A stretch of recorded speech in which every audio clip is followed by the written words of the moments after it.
안녕하십니까? 트레이닝 하츠 티칭 마인즈로 웨스트민스터 소요리 문답을 공부하는 시간입니다. 오늘 우리는 69문답을 살펴볼 텐데요. 이것은 십계명의 제6계명 살인하지 말지니라 라는 말씀에 대한 세 번째이자 마지막 문답입니다. 69문답은 이 제6계명이 금하는 것은 무엇인가 라고 질문을 하고 그 대답은 제6계명이 금하는 것은 불의하게 우리 자신의 생명이나 이웃의 생명을 빼앗거나 해야 하는 일이다 라고 대답을 하고 있는데요. 영어 본문을 보면 taking one's own life, 자기의 생명, or the lives of others, 다른 사람들의 생명들을 빼앗는 것을 금한다. 그리고 혹은 doing anything that leads to suicide or murder, 자기를 죽이는 자살이나 다른 사람을 생명을 해치는 이 살해로 이어지는 모든 행위를 금한다라고 이야기를 하고 있습니다. 6계명은 69문답에서 6계명은 율법에 어긋나는 살해, 우리 라차흐라고 하는 단어를 살펴보았죠. 그것을 금할 뿐만 아니라 그런 살해 혹은 자기 자신을 죽이는 자살에 이르게 하는 모든 일을 금하는 것이라고 금지의 측면에서 이 계명의 의미를 다시 한번 가르칩니다.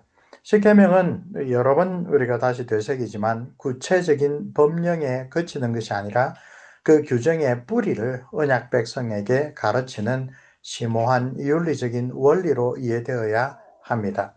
성육신하신 성자 하나님이신 예수 그리스도께서 특히 제6계명을 주신 하나님의 뜻을 올바르게 일깨워 주십니다. 마태복음 5장 22절에 나는 너희에게 이르노니, 이 말은 너희들이 율법 교사를 통하여 옛사람이 이렇게 가르친다라고 들었지만 을 전제하고, 그러나 그것은 십계명을 주신 하나님의 근본적인 원리를 올바르게 이해하지 못한 것이다 라는 책망의 맥락에서 나는 너희에게 이르노니, 형제에게 노하는 자마다 심판을 받게 되고 형제를 대하여 라가 미련한 놈이라고 욕하는 자는 공회에 잡혀가게 되고 미련한 놈이라고 하는 자는 지옥불에 들어가게 되리라.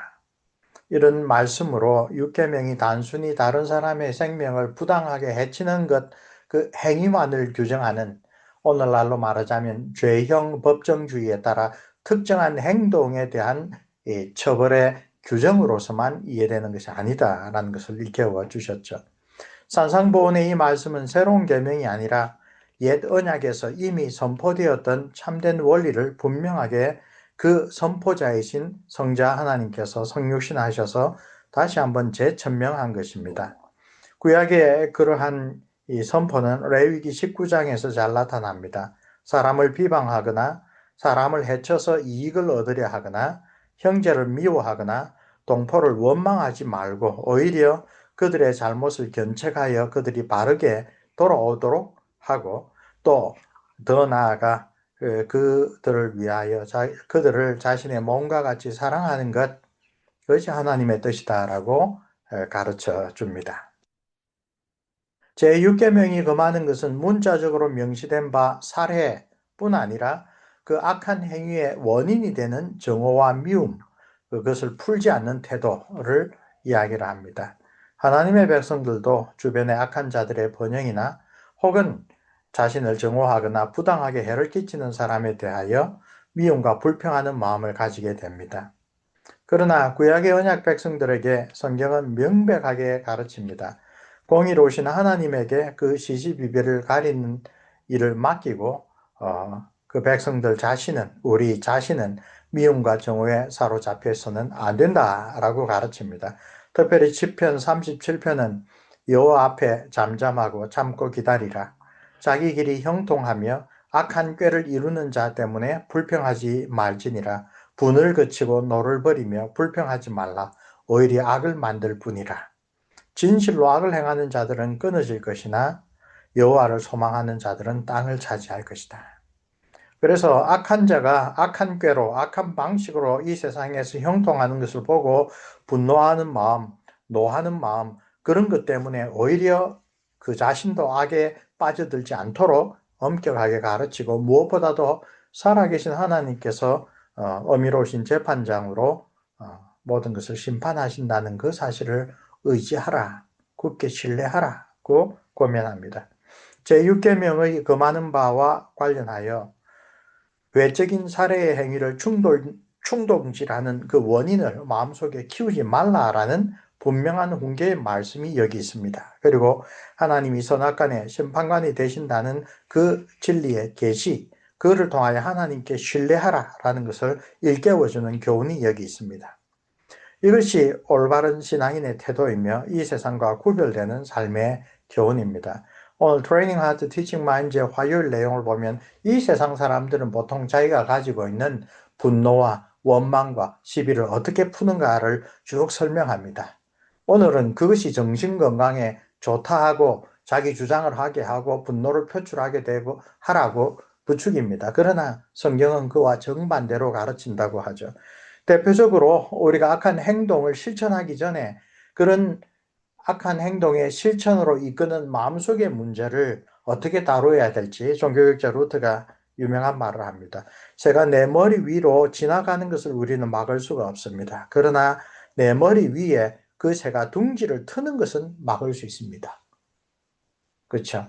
그러니까 이 시편 37편의 말씀처럼 하나님을 신뢰하는 자는 내가 스스로 어떻게 해결하지 못하면 분노가 풀 수 없는 그러한 분노, 원망, 시비, 분노 그런 것들을 하나님께 맡기고 내가 그 악한 마음으로 악한 행동으로 끌려 들어가지 않도록 주의하는 것.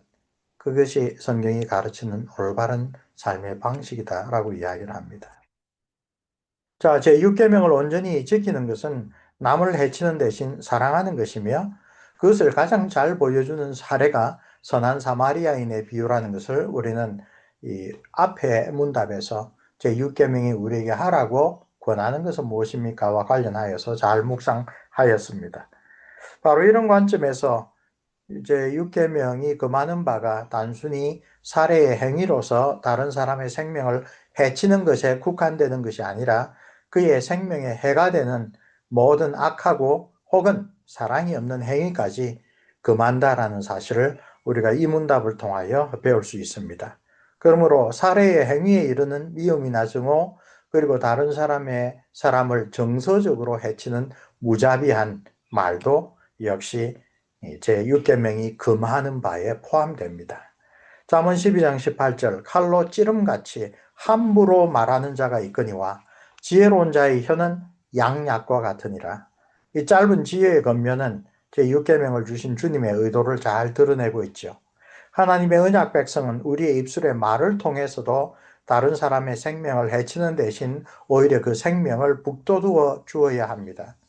이와 관련하여 잠언은 우리에게 함부로 말해서는 안 된다고 이야기를 합니다.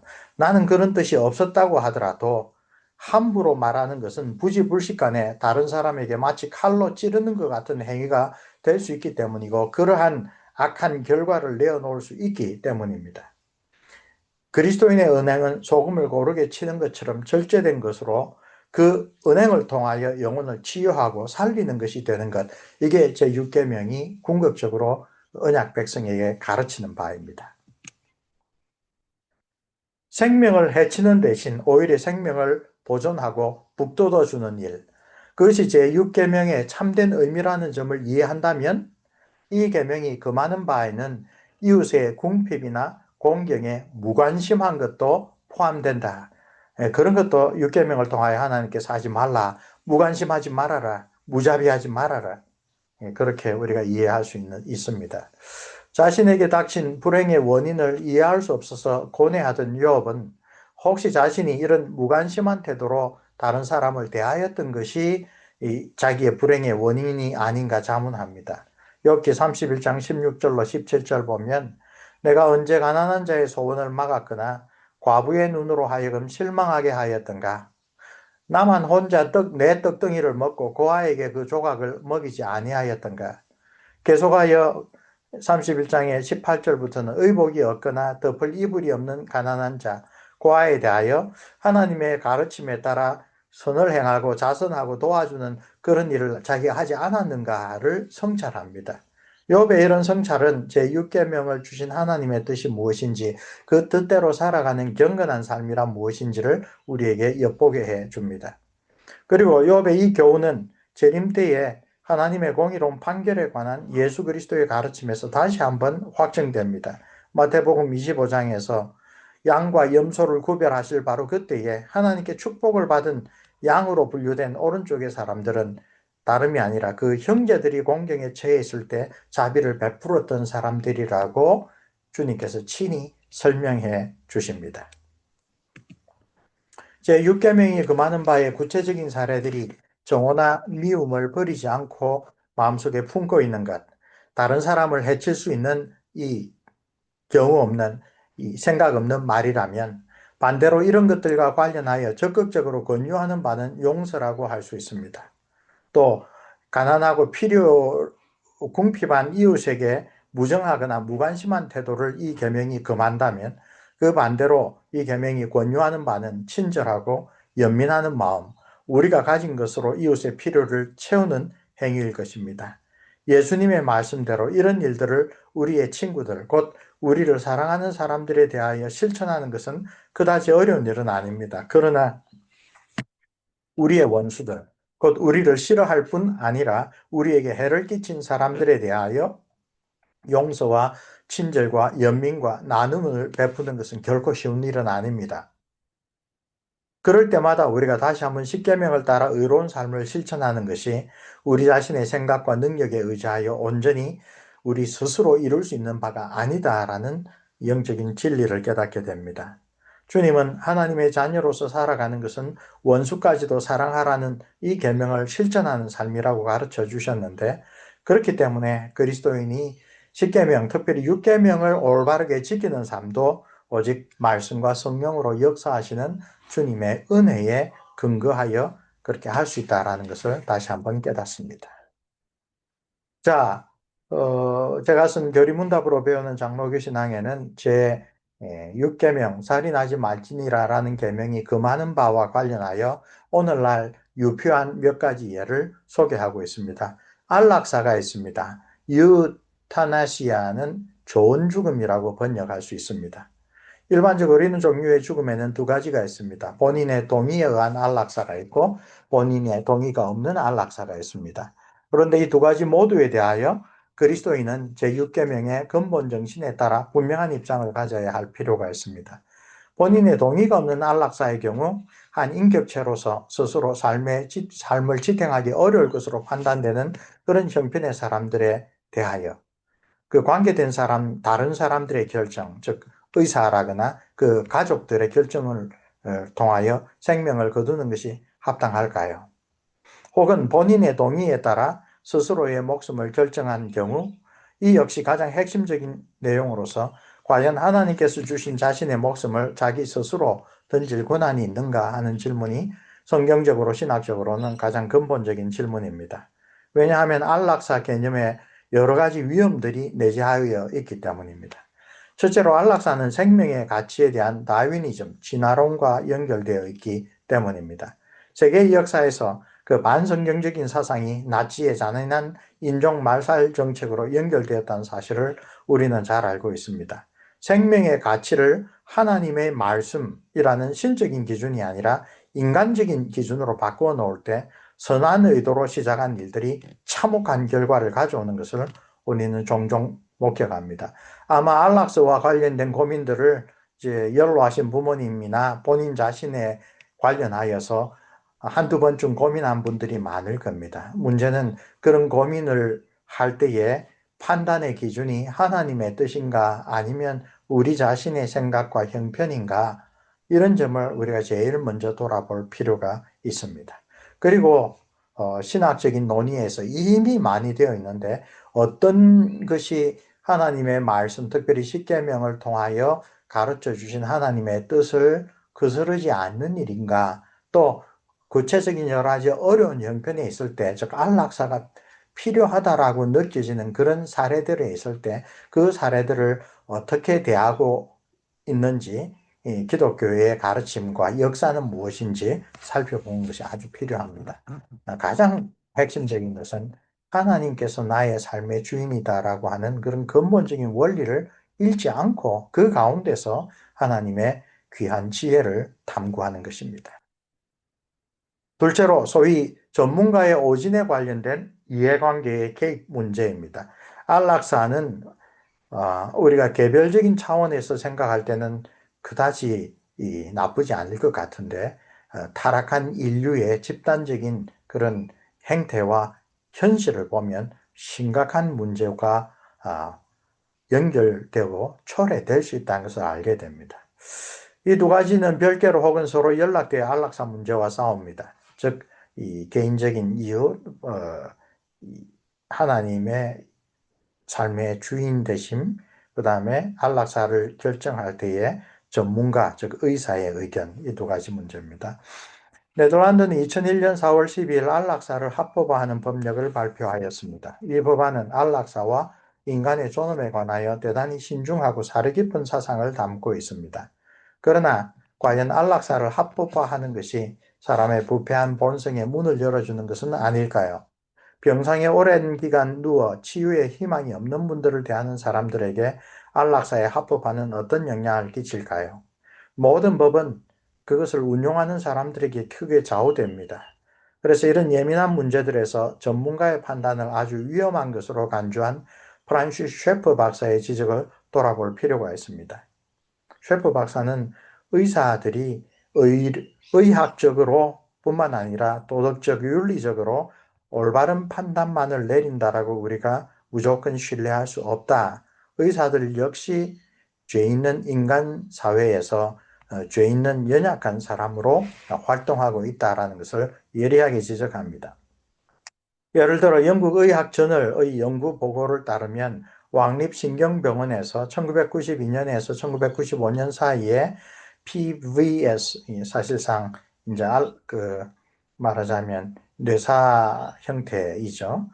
그런 환자로 진단받은 사람 가운데 43%가 오진으로서 그들은 의식을 가지고 의사소통을 할 수 있는 상황이라는 것이 나중에야 알려졌습니다. 그 의사들은 나쁜 뜻이 아니라 그들이 가지고 있는 전문적인 지식이 그 당시에 한계가 있어서 이 사람들을 전부 다 뇌사자로 판정을 했던 것입니다. 뿐만 아니라 장기 밀매와 같은 반인륜적인 상거래가 엄연히 현존하고 있는 타락한 세상에서 안락사 여부를 판단하는 일에도 소위 돈 있고 힘 있는 사람의 악한 탐욕이 작용하고 있지 않은지, 실제로는 많이 작용하고 있다는 것을 우리가 알고 있죠.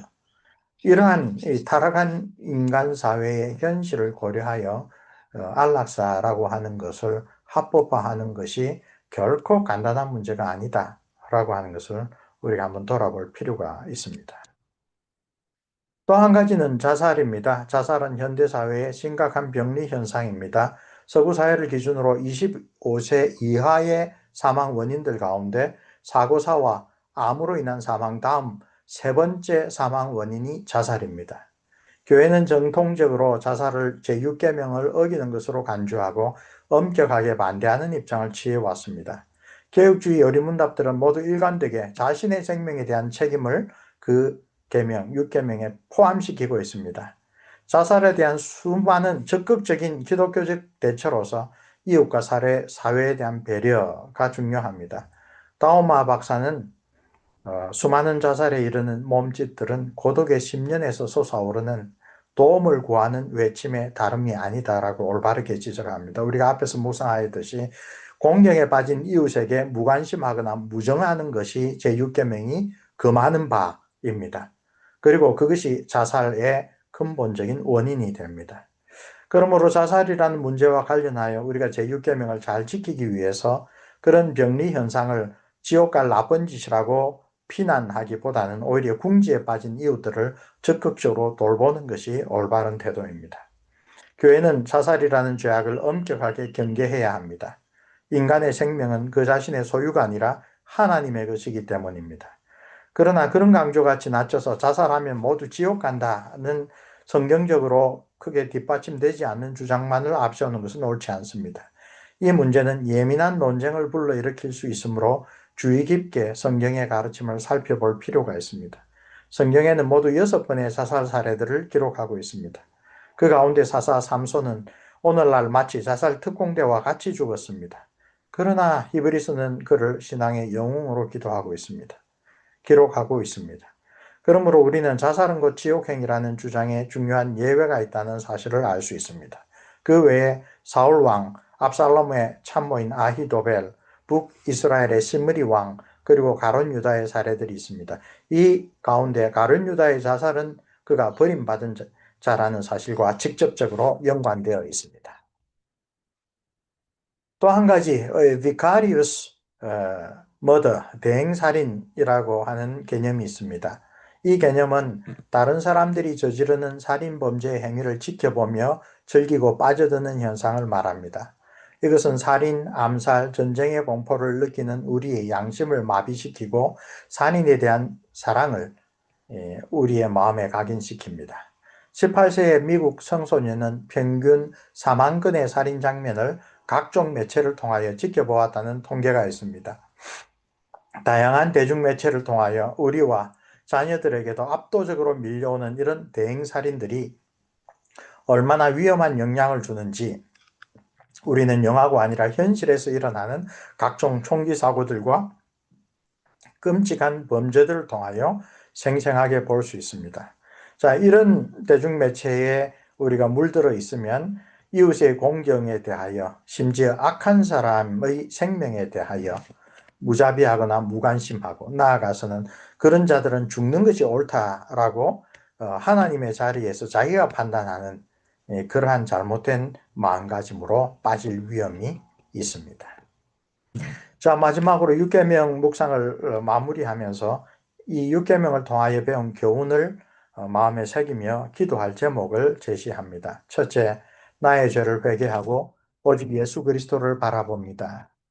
산상보훈에서 일깨워 주신 율법의 참된 정신에 따르면 예수 그리스도를 제외하고 그 누구도 하나님의 계명을 온전하게 지킬 수 없습니다. 우리는 모두 6계명을 날마다 어기는 죄인입니다.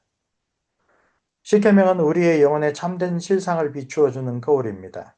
거룩하신 하나님 앞에서 나의 잘못된 모습을 감추고 덮으려고 하지 말고 예수 그리스도의 십자가 공로를 의지하여 회개하는 것이 복된 자세입니다.